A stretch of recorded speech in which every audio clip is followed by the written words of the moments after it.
इन अष्टमूल गुण को धारण करने वाला जब गुरुओं के चरणों में अष्टमूल गुण का धारण कर लिया जाता है, अब एक सुंदर भव्य ऐसे श्रावकत्व का निर्माण होता है जो उत्तर गुणों की ओर निरंतर बढ़ेगा। उत्तर गुणों की ओर बढ़ने का तात्पर्य है अब 12 व्रतों को धारण करके ऐसा भव्यात्मा हिंसा का त्यागी एक देश रूप होकर के 5 अणुव्रत, 3 गुणव्रत और 4 शिक्षा व्रतों को ग्रहण करेगा। 5 अणुव्रत, अहिंसाणुव्रत, सत्याणुव्रत, आचौर्याणुव्रत, ब्रह्मचर्याणुव्रत और परिग्रह परमाणु व्रत।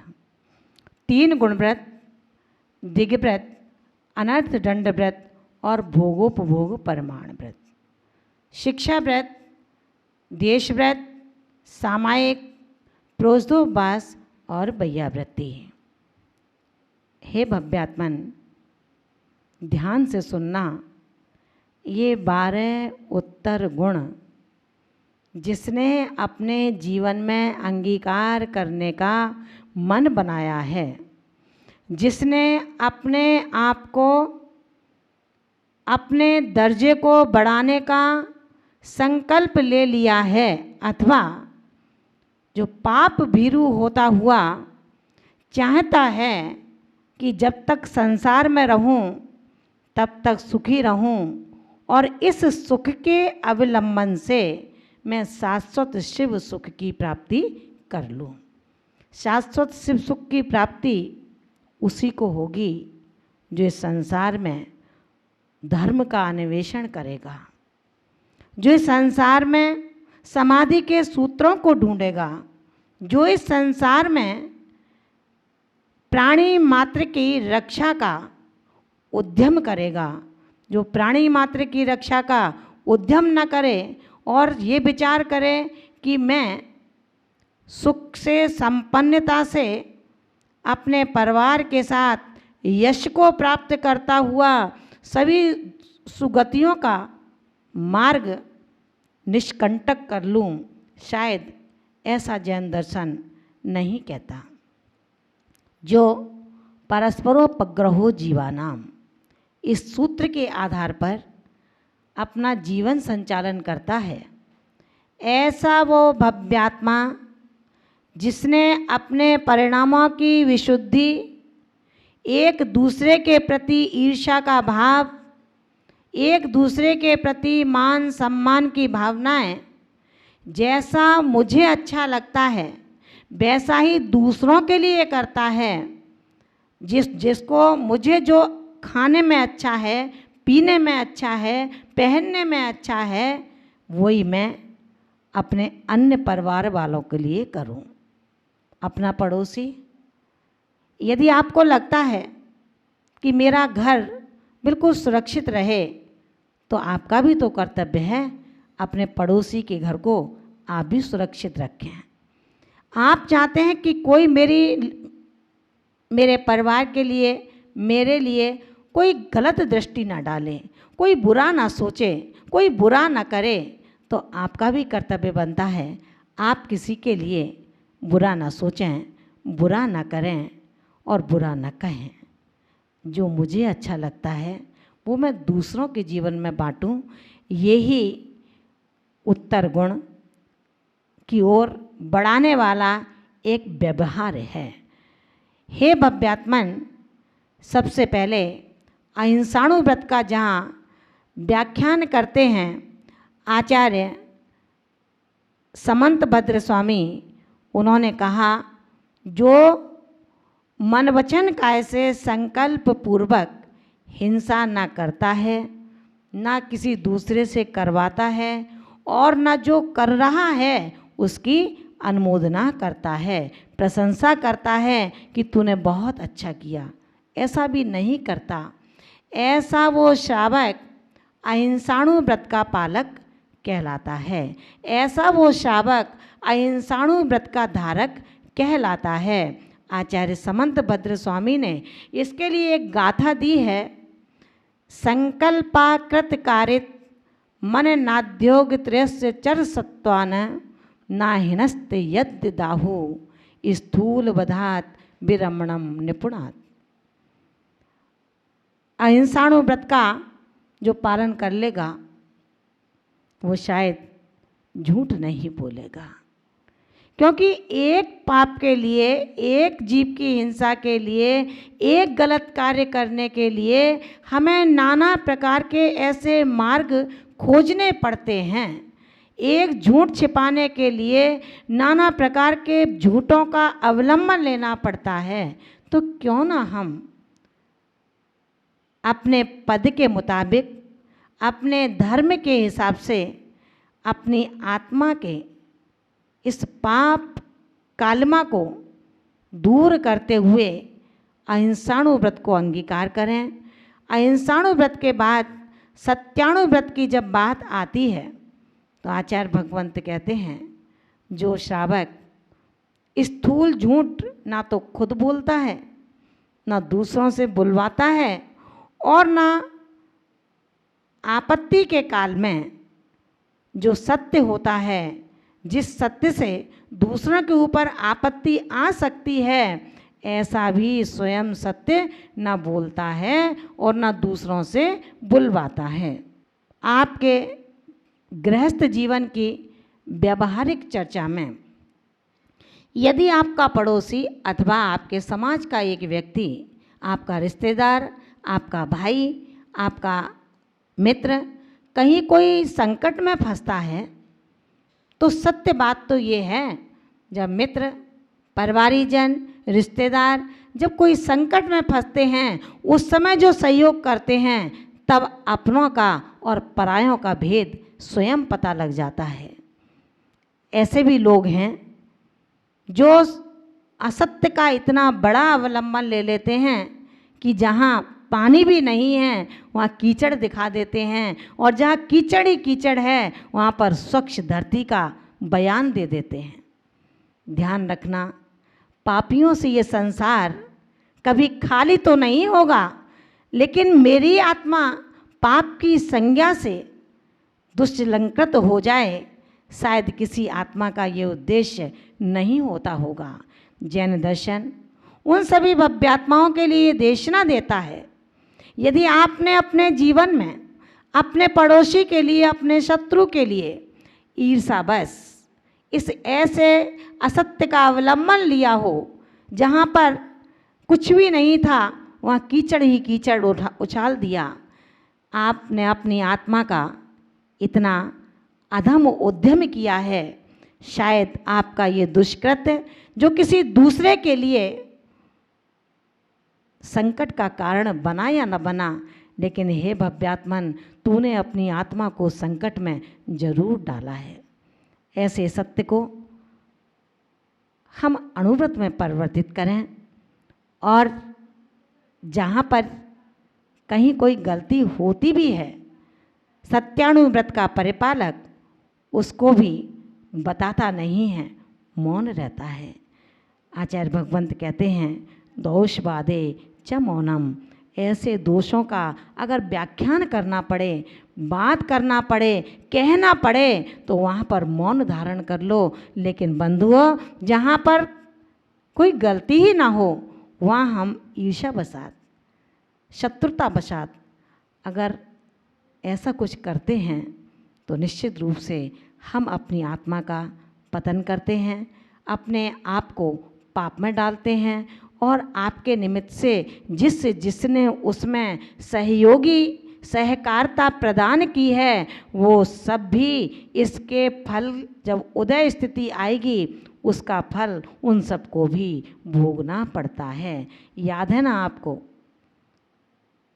श्रीपाल ने जब अपने 500 मित्रों के साथ में दिगंबर संत की निंदा की थी कि ये कोढ़ी हैं, उन्होंने 500 मित्रों ने भी हाँ में हाई तो मिलाई थी, वो सभी 700 मित्रों के साथ कोड़ी हो गया था। आपको भी भयभीत होना चाहिए। उस उद्यागत कर्मों की स्थिति जब आकर के कर्मों का डंडा मारती है तो आवाज़ भी नहीं होती, लेकिन कष्ट बहुत होता है। इसलिए हम अपने परिणामों को सुधारने की कोशिश करें, इन अणुव्रतों की ओर बढ़ें।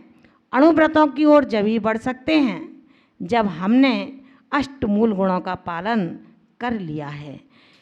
आचौर्याणु व्रत के संदर्भ में आचार्य प्रवर कहते हैं, रखी हुई, गिरी हुई, भूली हुई अन्न की दूसरे की वस्तु को बिना दिए हुए जो नहीं लेता है ना दूसरों को देता है, वो आचौर्याणु व्रत का पालन करता है। हे भव्यात्मन, विचार करना, हमारे वो गुरुदेव, हमारे वो आचार्यवर कितने महान उपकारी हैं, जिन्होंने हमें पग पग पर जगाने की चेष्टा की है, क्षण क्षण में हमें संभालने की चेष्टा की है। हमारे गुरुवर जो आज प्रदोष काल में हमें भक्त के रूप में समझाते हैं और हम उनको भगवान मानते हैं, लेकिन फिर भी समझ नहीं पाते हैं। हे भव्यात्मन, अपनी आत्मा के इस विरोधाभास संदर्भ में तू कब तक जाता रहेगा? तूने ना जाने कितने पर्यायों को रख लिया अब तक, लेकिन तेरे मन की ईर्ष्या का भाव आज तक विराम न ले पाया। तूने अपनी इस आत्मा के कितने भवों को धारण कर लिया, लेकिन तेरी लज्जा ने आज तक अपने आप में लज्जित न हो पाई। तूने कितनी पर्यायों को धारण कर लिया, लेकिन तेरा वेग अभी तक थम नहीं पाया। ये मनुष्य पर्याय ऐसा जंक्शन है जहाँ से चारों गतियों की ट्रेनें आपको आसानी से मिलेंगी। लेकिन कितना अच्छा है, समय रहते हुए अपने आगामी कार्यक्रम को हम सेट कर लें और उसका रिजर्वेशन करा दें, तो हमारी यात्रा सानंद सकुशल संपन्न हो सकती है। हमें भी पता है कि हमारी ट्रेन, हमारी यात्रा का समय, जितना समय गुजर गया अब इतना बाकी नहीं है। क्यों ना चेत जाएं? कब तक दूसरों को संभालते रहेंगे? कब तक झूठे दोषारोपण से अपनी स्वच्छ स्वस्थ आत्मा को गंदला करते रहेंगे? हमें चेतने के लिए आचार्य भगवान ने ब्रह्मचर्याणु व्रत के माध्यम से बताया है। जो पाप के भय से, जो पाप भीरू है, जो पापों से डरता है, अशुभ वृत्तियों से डरता है, दुर्गतियों से डरता है, अपने प्रमोशन में तो उसका ध्यान है, लेकिन मेरा डिमोशन ना हो, मैं मनुष्य से कहीं त्रियंच की पर्याय में ना चला जाऊं, कहीं नरक की पर्याय में ना चला जाऊं, जिसको इसका भय होता है। दुर्गति के मार्गों से बचता है, ऐसा वो पाप से भयभीत आत्मा ना तो परस्त्री सेवन करता है, ना दूसरों को करवाता है। उसकी यह क्रिया परि स्त्री त्याग यानी कि स्वदार संतोष नामक अणुव्रत कहलाया करती है। हे भव्यात्मन, आचार्य भगवंत हमने एक स्त्री के लिए जो पत्नी के रूप में हमने स्वीकार की है, बाकी की सभी स्त्रियां जो उम्र में बड़ी होती हैं वो माँ के समान हैं, जो समान वय की हैं वो बहन के समान हैं, और जो उम्र में छोटी हैं वो हमारी बेटी के समान हैं। उस नारी में ये तीन भेद वो आत्मा करता है। माँ बहन बेटी का उनकी रक्षा करता है, उनका पोषण करता है, लेकिन कभी शोषण नहीं करता। आचार्य भगवंत कहते हैं जिसके पास ये 4 अणुव्रत हैं उसके पास 5वां अणुव्रत जो परिग्रह परमाणु व्रत है वो स्वयमेव हो जाया करता है। आचार्य भगवंत ने कहा धन धान्यादि ग्रंथम परमाय ततोदकेषु निष्प्रहता परमित परिग्रहश्चा दीक्षा परिमाण नापी। आचार्य भगवंत कहते हैं कि क्षेत्र, वास्तु, हिरण्य, सुवर्ण, धन, धान्य, दासी, दास, कूप और भांड, ये 10 प्रकार का परिग्रह जो परिमित कर लेते हैं, सीमित कर लेते हैं, उनसे अधिक जो आवश्यकता है उससे अधिक इच्छा नहीं रखते, उसका त्याग कर देते हैं, ये परिग्रह परिमाण व्रत कहलाया करता है। अब विचार करना है कि मेरे पास कितने मकान हैं, मेरे पास कितने कपड़े हैं, मेरे पास कितना सोना है, मेरे पास कितनी चांदी है। इसको कोई एडवर्टाइज नहीं करना, अपने को कहीं लिखना नहीं है, कहीं शो नहीं करना, अपने मन में विचार करना है। क्योंकि कपड़ा कपास से बनता है। पूरे विश्व के अंदर जितनी कपड़ा है, जितनी कपास है, उसका दोषी आप बनते हैं। आपको 2 जोड़ी कपड़े, 20 जोड़ी कपड़े अथवा 200 जोड़ी कपड़े पर्याप्त हैं। जब लगता है कि अब ये पुराना हुआ है, उसको अलग कर दो, एक नया और बनवा लो, लेकिन अपनी परिग्रह में सीमितता जरूर करें, अपने परिग्रह में प्रमाण जरूर करें। आपको लगता है कि मुझे सोना मेरे जीवन में 1, 2, 3, 10, 20 किलो की आवश्यकता पड़ेगी, तो आप 2 किलो और एक्स्ट्रा रख लें, लेकिन बाकी सब सोने का त्याग कर दें। जितना भाग्य में है उतना ही मिलेगा, उससे अधिक नहीं मिल सकता। तो हम इतना क्यों लुलुपता बढ़ाएं और परिग्रह परिमाण व्रत से पीछे अपने को हटाएं। इसलिए अपने हर क्षेत्र में, चाहे वो वनस्पति हो, वनस्पति का भी हम प्रमाण कर सकते हैं, अपने कपड़ों का प्रमाण कर सकते हैं, अपने सोने का प्रमाण कर सकते हैं, अपने चांदी का प्रमाण कर सकते हैं। अपने पास नगद कितना रखेंगे, 1 करोड़, 2 करोड़, 2 लाख, 5 लाख, जिस पर कुछ भी नहीं है, वो भी उम्मीद करता है मैं भैया करोड़पति, अरबपति, खरबपति बन जाऊं। ये आशाओं का खात्मा नहीं होना, इन आशाओं को रोकने की आवश्यकता है। जिस दिन आप परिग्रह परिमाण व्रत को स्वीकार कर लोगे, 1 करोड़ की राशि से ज़्यादा नहीं रखूँगा, तो मेरा ये मानना है आपके पास 1 करोड़ की राशि होगी, आपकी परीक्षा होगी। अगर 1 करोड़ से ज़्यादा होता है, आप उसे दान में लगाइए, किसी के करुणा दान में लगाइए, किसी की पढ़ाई में लगाइए, किसी की औषधि में लगाइए। आप अपना 1 करोड़ का जो राशि है उसको सुरक्षित रखिए। ये परिग्रह परमाणु व्रत के आप अधिकारी बन जाएंगे, ग्रहण करने वाले बनेंगे। इस तरह से 5 अणुव्रतों को धारण करने वाला शावक कहलाया करता है।